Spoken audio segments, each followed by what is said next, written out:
She pressed send before her trembling fingers could stop her. One message, one mistake. And within hours, a man she had never met would shatter his entire life to pieces, cancelling a wedding that had taken years to plan, all because of 7 words typed by accident. But what he would reveal to her in the days that followed would unravel the greatest mystery she had ever known. A truth buried so deep that even her own heartbeat had whispered lies to her for 23 years.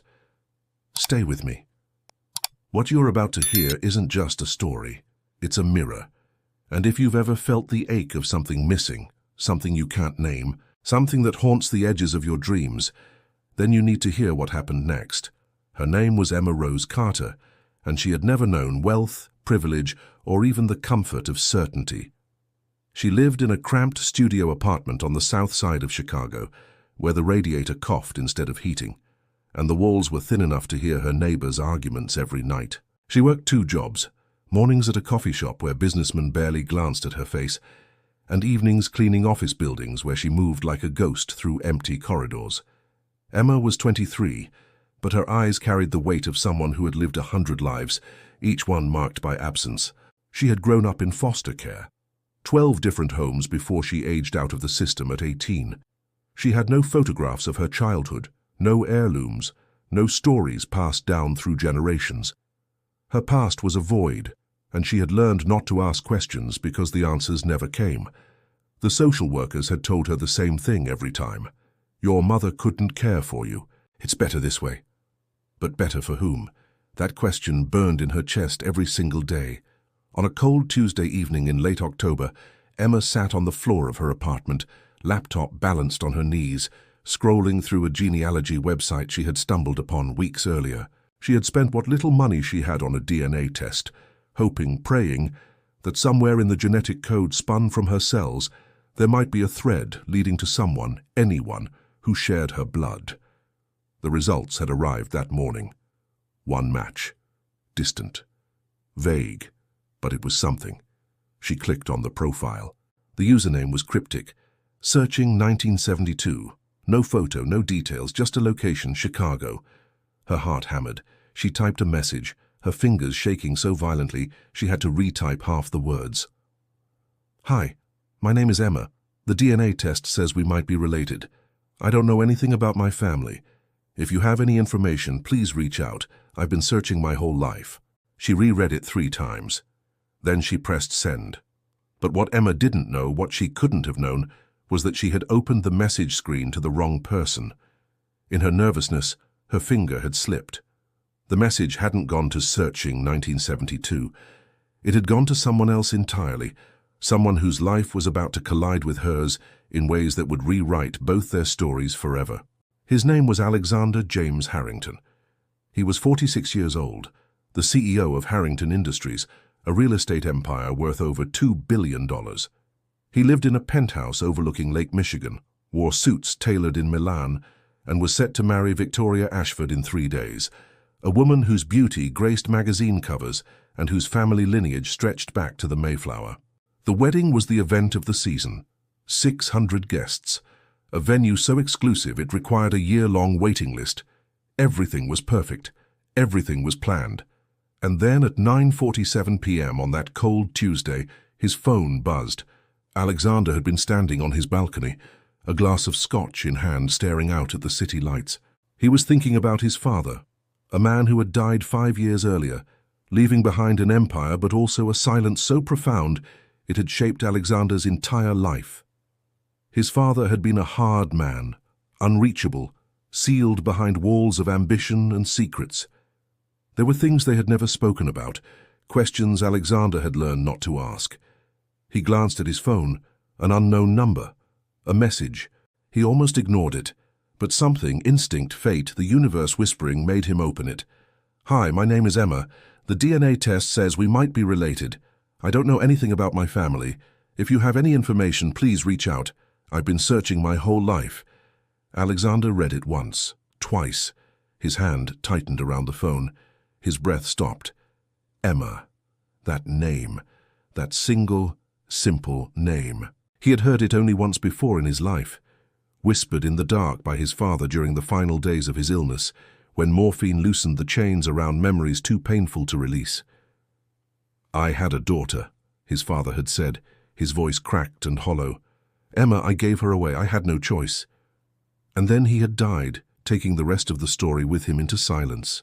Alexander had searched, quietly, privately. He had hired investigators, combed through records, spent hundreds of thousands of dollars trying to find a girl named Emma, who might be his half-sister. But every trail went cold. Every lead dissolved into nothing. He had convinced himself it was a delusion, a morphine-induced confession from a dying man grasping at ghosts. But now, this message, this name. He stared at the screen, his reflection ghostly in the glass, and in that moment, standing alone on a balcony, high above a city that never stopped moving, Alexander James Harrington made a decision that would destroy everything he had built and reveal a truth that had been buried for more than 2 decades. He typed a reply. His fingers were steady, but his soul was on fire. "Emma, don't move. I'm coming to you. We need to talk now." And just like that, the clock began ticking on a wedding that would never happen and a mystery that would finally, after 23 years of silence, begin to speak. Emma stared at her phone screen. Her breath caught somewhere between her lungs and her throat. The reply had come in less than 2 minutes. Most people took hours, days, sometimes never responded at all. But this person, whoever they were, had written back immediately. And the words weren't casual, they weren't distant, they were urgent, desperate almost. "Emma, don't move, I'm coming to you. We need to talk, now." Her hands trembled. She read it again, and again. "Coming to you." How did this stranger know where she lived? She hadn't included her address in the message.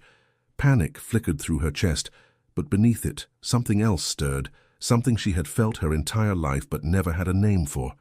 Hope. Dangerous, foolish, heart-wrenching hope. She typed back quickly. "Who are you? How do you know my name? I think I sent that message by mistake." The reply came instantly. "It wasn't a mistake. Trust me. I'll explain everything when I see you. What's your address?" Emma hesitated. Every rational part of her brain screamed warnings. Don't give your address to strangers. Don't trust people you've never met. Don't open doors to the unknown. But rationality had never given her answers. Caution had never filled the emptiness inside her. And so, with fingers that shook and a heart that pounded like thunder, she typed her address and pressed send. Then she sat on the floor, wrapped her arms around her knees, and waited. Across the city, Alexander moved like a man possessed. He grabbed his coat, his keys, his phone. Victoria called just as he reached the door. Her voice was bright, excited, talking about flower arrangements and final fittings. He barely heard her. "I have to go," he said, his voice tight. "Something's come up, an emergency." "Alex, the wedding is in 3 days." "I know." He closed his eyes. "I'm sorry. I'll call you later." He hung up before she could respond. He knew it was cruel. He knew it made no sense. But nothing made sense anymore. Not since that message. Not since that name had appeared on his screen like a ghost clawing its way out of the past. He drove through the city streets, his mind racing faster than the car. What would he say to her? How could he explain a story he didn't fully understand himself? His father had given away a daughter. Why? When? With whom? The questions had haunted him for 5 years, and now suddenly, impossibly, the answer might be sitting in a studio apartment on the south side, waiting for him. Emma's building was exactly what he expected. Old brick, chipped paint, a broken intercom. He climbed the stairs 2 at a time until he reached the 3rd floor, apartment 3C. He stood outside the door, his heart hammering so hard he could hear it in his ears. He raised his hand, knocked. The door opened slowly, and there she was. Emma Rose Carter, 23 years old, dark hair pulled back in a messy ponytail, brown eyes wide and uncertain. She wore an oversized sweater and jeans with holes in the knees. She looked tired. She looked fragile.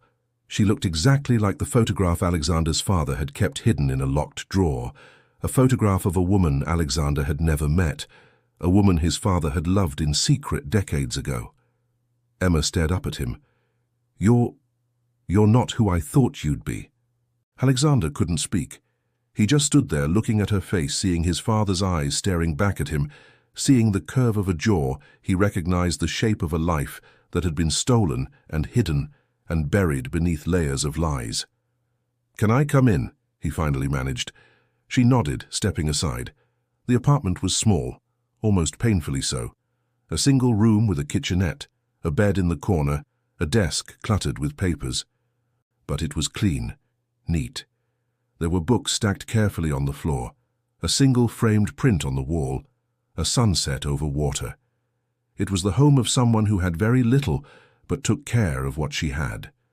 They sat down, Emma on the bed, Alexander in the only chair. The silence stretched between them like a canyon. "My name is Alexander Harrington," he began. His voice was steady, but his hands were not. I think you're my sister." Emma's face went white. "What?" "Half-sister," he corrected. "I think we share the same father." She shook her head slowly. "That's impossible. I don't know who my father is. I don't know anything. I was given up when I was a baby. I've spent my whole life in foster care." "I know." Alexander leaned forward, his eyes locked on hers. "My father, our father, his name was James Harrington. He died 5 years ago. But before he died, he told me something. He said he had a daughter named Emma. He said he gave her up because he had no choice. He never told me why. He never told me anything else. And then he was gone." Emma's eyes filled with tears. She pressed her hands against her mouth, trying to hold back the sob that was building in her chest. "Why?" she whispered. "Why would he give me away?" "I don't know," Alexander said quietly. "But I'm going to find out. I've been searching for you for 5 years. I hired investigators. I looked through records. I found nothing.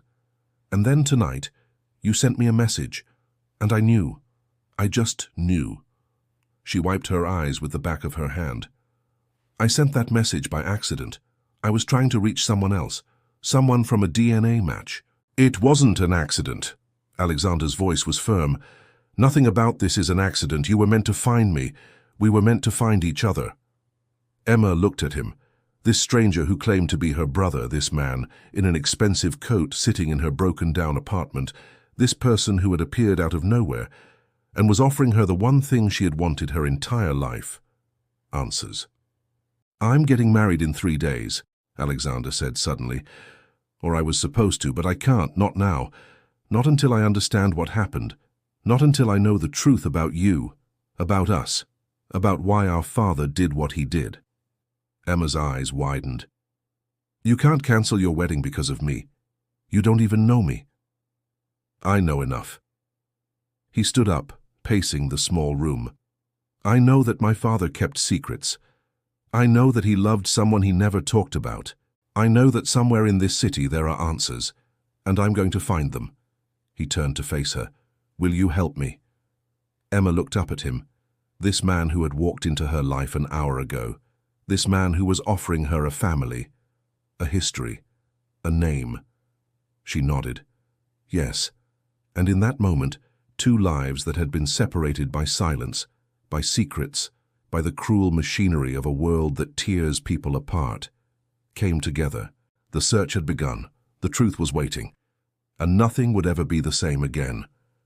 Sharing these soul-stirring stories isn't easy, but if you feel the weight of these hidden bonds, subscribe and join us. Your like can spread empathy, and your comment can share a story that touches another soul. The next morning arrived with a grey sky, and the kind of cold that seeps into your bones and refuses to leave. Emma hadn't slept. She had spent the entire night sitting on her bed, staring at the business card Alexander had left on her desk before he departed at nearly 2 in the morning. Alexander James Harrington, CEO, Harrington Industries. The letters were embossed in gold. It felt surreal in her hands, like holding a piece of someone else's life. He had promised to return at 9. He had promised answers. But as Emma stood in front of her bathroom mirror, splashing cold water on her face, she wondered if she was ready for whatever truth was about to surface.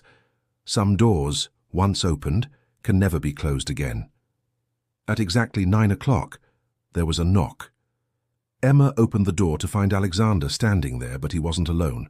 Beside him was an older woman, perhaps in her late 60s, with silver hair pulled back in an elegant bun and eyes that held a lifetime of stories. She wore a long coat and carried herself with the kind of quiet dignity that comes from years of bearing weight no one else can see. "Emma," Alexander said gently, "this is Margaret Cole. She worked for my father for over 30 years. She was his personal assistant, but more than that, she was the only person he truly trusted." Margaret's eyes filled with tears the moment she saw Emma's face. She brought one trembling hand to her mouth. "Oh my God," she whispered. "You look just like her, just like Caroline." Emma's heart stopped. "Caroline? Who's Caroline?" Margaret stepped forward, her voice thick with emotion. "Caroline Mitchell. Your mother." The room tilted. Emma reached for the doorframe to steady herself. You knew my mother." "I knew her," Margaret said softly. "And I know what happened to her. I know why you were given away. And I've carried that secret for 23 years, waiting for the day when the truth could finally be told." They sat together in Emma's small apartment, three people connected by a past that had been deliberately erased. Alexander had brought coffee and pastries, though no one touched them. The air was heavy with anticipation. Margaret began slowly, her voice measured as if each word required permission to be spoken. "Your mother, Caroline, was beautiful, not just in appearance, though she was lovely. Dark hair, brown eyes, a smile that could light up a room. But she was beautiful in spirit, kind, genuine. She worked as a curator at the Art Institute. That's where she met James Harrington." Emma listened, her hands gripped together so tightly her knuckles turned white. "James was married," Margaret continued, and pain flickered across her face. "He had been married to Alexander's mother, Evelyn, for 15 years. It wasn't a happy marriage. It was a business arrangement, really. Two powerful families joining forces. There was no love there, not the real kind. But there were expectations, appearances to maintain, an empire to protect." Alexander's jaw tightened. He had known his parents' marriage was cold, but hearing it described so bluntly still stung. "James met Caroline at a charity gala," Margaret went on. "She was there representing the museum. He was there because he had to be. But when they spoke, something shifted. I saw it happen. I was standing 10 feet away, and I watched a man who had been emotionally dead for years suddenly come alive." Emma's eyes filled with tears. "He loved her. He loved her more than anything in this world," Margaret confirmed. "They tried to stay away from each other. They really did. But love doesn't obey logic or convenience. They began seeing each other in secret. It went on for 2 years, and then Caroline became pregnant with you." The words hung in the air like smoke. "James wanted to leave his wife," Margaret said. "He wanted to be with Caroline, to raise you together, to build a real family. But Evelyn found out, and she gave him an ultimatum. If he left her, she would destroy him. She would take the company, expose every business secret, ruin him financially and publicly. More than that, she threatened Caroline directly. She said she would make sure Caroline never worked again, that her reputation would be obliterated, that her life would become hell." Emma's voice cracked. "So he chose his wife over us?" "No," Margaret said firmly. "He chose to protect you both. Evelyn was dangerous, Emma. She came from a family with connections to people who operated outside the law. James believed, and I believe he was right, that if he fought her, Caroline and you would be caught in the crossfire. So he made a choice. The only choice he thought he had." Tears streamed down Emma's face. "He gave me away." "He asked Caroline to give you up," Margaret whispered. "He told her it was the only way to keep you safe. And Caroline, God, Caroline loved you so much. But she was terrified. She had no family, no money, no way to fight people with that kind of power. So she agreed. You were placed in foster care immediately after you were born. And James paid for everything, every expense, every need, through an anonymous trust that would support you until you turned 18. Emma's head snapped up. "What? You never knew," Margaret said gently. "The trust was set up so that no one could trace it back to him. It paid for your medical care, your education expenses, supplemental support for the foster families. He couldn't be your father openly, but he tried to take care of you from the shadows. Alexander spoke for the first time, his voice rough. I never knew any of this. He never told me he had another child until he was dying. Margaret nodded. He kept it secret from everyone. Even from me, mostly. I only found out by accident years later. I confronted him and he broke down. It was the only time I ever saw James Harrington cry. Emma wiped her eyes, her voice barely audible. What happened to my mother? To Caroline? Margaret's face crumpled. She tried to go on, she really did. But losing you destroyed her. She fell into a deep depression. 6 months after you were born, she took her own life. The words were a knife to the chest. Emma doubled over, a sob tearing from her throat. Alexander moved to her side immediately, his hand on her shoulder, steadying her. James never forgave himself, Margaret said through her own tears. He carried that guilt every day for the rest of his life, and in the end, it killed him too. Not physically, but emotionally. He became a ghost living in his own body. Emma looked up, her face wet with tears, her voice shaking. Why didn't he come find me? After his wife died, after I turned 18, why didn't he try to make it right? Because he was a coward, Alexander said quietly. Because he convinced himself you were better off without him. Because he was so consumed by guilt and shame that he couldn't face you. Margaret reached out and took Emma's hand. But you need to know this, Emma. In his final days, all he talked about was you. He called your name. He begged for forgiveness. He died with your name on his lips. Emma closed her eyes and the tears came harder now. Tears for a mother she never knew, for a father who loved her, but couldn't claim her, for a life that had been stolen before she even had a chance to live it. But beneath the grief, something else was growing, something stronger. She looked at Alexander, her brother, this man who had cancelled his wedding, who had walked away from everything to find her, who was sitting beside her now, refusing to let her break alone. What do we do now? She whispered. Alexander's eyes were fierce. Now we take back what was stolen. We tell your story. We make sure the world knows who you are. We build the family that should have existed all along. Emma nodded slowly.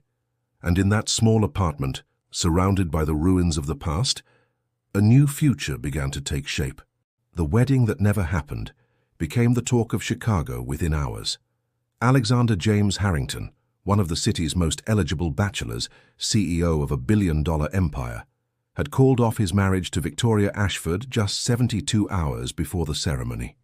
The media exploded. Speculation ran wild. Some said there was another woman. Others whispered about financial scandals or family secrets. But no one knew the truth.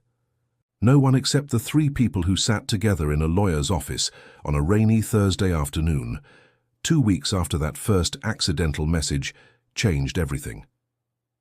Emma signed the final document with a hand that had stopped trembling. It was official now.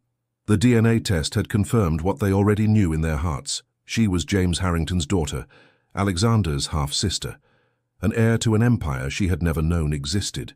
But more than the money, more than the inheritance, more than the sudden transformation from invisible foster kid to recognized daughter of a powerful man, what mattered most was the truth, the story, the acknowledgement that she had existed, that she had been loved, that her life had meaning and origin and roots that ran deeper than she had ever imagined.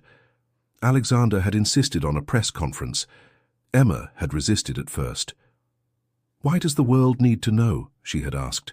Why can't this just be between us? Because secrets are what destroyed our family in the first place, Alexander had replied, his voice gentle but firm. Because your mother died believing no one would ever know she existed. Because our father spent his whole life hiding the truth and it poisoned him. We break that cycle now. We tell the truth. We honor them by refusing to be ashamed. And so they stood together on a stage in front of dozens of cameras and reporters, lights blazing, questions shouted from every direction. Alexander spoke first, his voice steady and clear. 2 weeks ago, I received a message that changed my life. A young woman named Emma Rose Carter reached out, searching for family. What I discovered was that Emma is my half-sister, the daughter my father kept hidden for 23 years due to circumstances beyond his control and choices made out of fear rather than courage. The room erupted in murmurs and flashing cameras. Alexander raised his hand for silence. My father, James Harrington, loved Emma's mother, Caroline Mitchell, deeply, but he was trapped in a marriage built on obligation rather than love. And when Caroline became pregnant, powerful forces threatened both her and their unborn child. In an attempt to protect them, my father made the devastating decision to have Emma placed in foster care. Caroline, heartbroken and alone, took her own life 6 months later. My father carried that guilt until his death. Emma stood beside him, her hands clasped in front of her, her heart pounding so hard she thought everyone could hear it. Then Alexander turned to her, nodding gently. It was her turn. She stepped forward to the microphone. The lights were blinding. The faces in the crowd blurred together, but she found her voice, the voice that had been silenced for 23 years. My name is Emma Rose Carter, she began, and her voice cracked slightly. For my entire life I believed I was unwanted. I believed I'd been abandoned because I wasn't good enough, because I was a burden, because I didn't matter. I spent years in foster care, moving from home to home, never belonging anywhere, never knowing where I came from or who I was supposed to be. Tears streamed down her face, but she didn't stop. But now I know the truth. I know that my mother loved me so much that losing me broke her heart beyond repair. I know that my father tried to protect me in the only way he knew how, even if it was the wrong way. I know that I come from love, even if that love was complicated and tragic and imperfect. She looked directly into the cameras. I'm telling you this story not for sympathy, but for every person out there who feels invisible, for every kid in foster care who thinks they don't have a history, for every person who has ever wondered if they were loved. You matter. Your story matters. And the truth, no matter how painful, is always better than silence. The room was silent now. Even the reporters had stopped shouting questions. There wasn't a dry eye in the audience. Alexander stepped beside her again, and he took her hand. Brother and sister. Family, finally acknowledged. Emma will be formally recognized as a Harrington, Alexander announced. She will receive her full inheritance. But more importantly, she will receive something she should have had from the beginning. A family, a home, a place where she belongs. As they walked off the stage together, Emma felt something she had never experienced before. Not just relief, not just validation, but wholeness. The missing piece had been found. The question that had haunted every moment of her existence finally had an answer.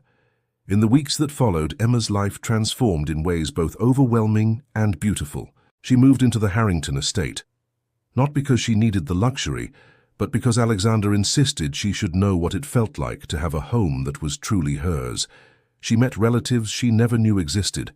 Cousins, aunts, uncles who welcomed her with open arms, some with tears, all with genuine warmth. Margaret became like a grandmother to her, sharing stories about Caroline and James, filling in the gaps of a history that had been erased. Emma learned that her mother had loved art just like her, that her father had been brilliant but deeply flawed, that love, even broken love, leaves traces that can never be fully destroyed. And Victoria? She sent a single message to Alexander. I hope you find what you're looking for. There was no bitterness in it. Perhaps she had always known that something was missing in him, some chamber of his heart that had never been opened. Perhaps she understood that some truths are more important than weddings. 6 months after that accidental message, Emma stood in front of a small headstone in a quiet cemetery on the outskirts of Chicago, fresh flowers in her hands, Alexander beside her, Margaret standing quietly a few feet behind. The headstone read, Caroline Mitchell, beloved daughter, forever in our hearts. Emma knelt down and placed the flowers gently on the ground. Hi, Mom, she whispered. I'm here. I found my way back to you, and I want you to know, I understand now. I forgive you. I forgive him. And I'm going to live the life you wanted for me. I'm going to be happy, I promise. The wind blew softly through the trees, and for just a moment, Emma felt something she couldn't explain, a warmth, a presence, a sense of peace that wrapped around her like an embrace. She stood up and looked at Alexander. Thank you, she said simply. For what? for not ignoring that message, for choosing truth over convenience, for giving me back my story." Alexander smiled, and in that smile, Emma saw traces of the father they had both lost, the man who had made terrible mistakes but who had, in his own broken way, loved them both. "We're family," Alexander said. "That's what family does." And as they walked together through the cemetery gates, leaving behind the graves of the past and stepping forward into a future built on truth and love and the courage to face what has been hidden, Emma Rose Carter finally knew who she was. She was wanted. She was loved. She was home.